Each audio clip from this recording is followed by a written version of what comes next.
مفتی صاحب ان باتوں کا جواب دیں۔ ایک عالم نے فساد مچایا کہ فضائل اعمال میں بہت ساری باتیں بالکل غلط ہیں کہ حضرت ابوبکر نے حدیثوں کو جلا دیا، تو سوال یہ اٹھا ہے کہ یہ حدیث کا مجموعہ صحیح تھی یا ضعیف؟ اگر صحیح حدیث تھی تو دیکھو صحابہ کے دور میں نبی کے دور میں نبی صلی اللہ علیہ وسلم نے اپنی احادیث لکھنے سے منع بھی کیا ہے اور اجازت بھی دی ہے۔ خود آپ نے حجۃ الوداع کے موقع پر فرمایا اکتبوا لی ابی شاہ، میرا یہ خطبہ ابو شاہ کے لیے لکھ کے دے دو ان کو، تو حجۃ الوداع کا خطبہ آپ نے خود لکھوایا ہے۔ اور بعض دفعہ آپ نے منع بھی کیا، تو وہ منع اس لیے کیا کہ اس زمانے میں قرآن لکھا جا رہا تھا چمڑوں پہ، اور حفاظت کے یہ جو جدید طریقے ہیں نا کہ آپ نے ہارڈ ڈسک میں سارا ڈیٹا سیو کر لیا، اینٹی وائرس بھی ڈال دیا اس میں اور ایک الگ سے اس کی کاپی بھی بنا دی، یہ سارے طریقے نہیں تھے حفاظت کے۔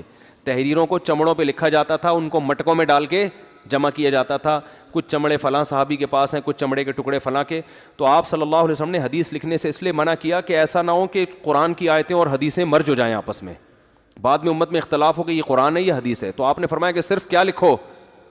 قرآن لکھو، حدیث نہ لکھو۔ تو جب یہ اشکال ختم ہو گیا، لوگ قرآن کے انداز سے مانوس ہو گئے کہ نماز میں پڑھا جا رہا ہے، اور تو پھر آپ نے لکھنے کی اجازت دے دی۔ سمجھ رہے ہو؟ تو اگر کسی صحابی نے یہ کیا ہے تو اس خوف سے کیا ہے کہ قرآن، اور حضرت ابوبکر نے بھی اگر یہ کیا ہے تو اس خوف سے کیا ہے کہ قرآن اور حدیث آپس میں مرج نہ ہو جائیں۔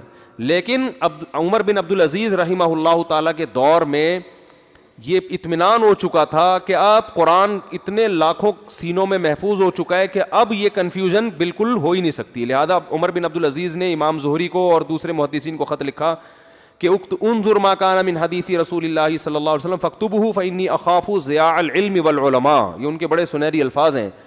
محدثین کو خطوط لکھے کہ جہاں بھی نبی کی حدیث لکھے ملے اس کو ریٹن فارم میں لے کر آؤ، کیونکہ مجھے ڈر ہے کہ علماء بھی آہستہ آہستہ دنیا سے جا رہے ہیں اور علم بھی کیا ہو جائے گا؟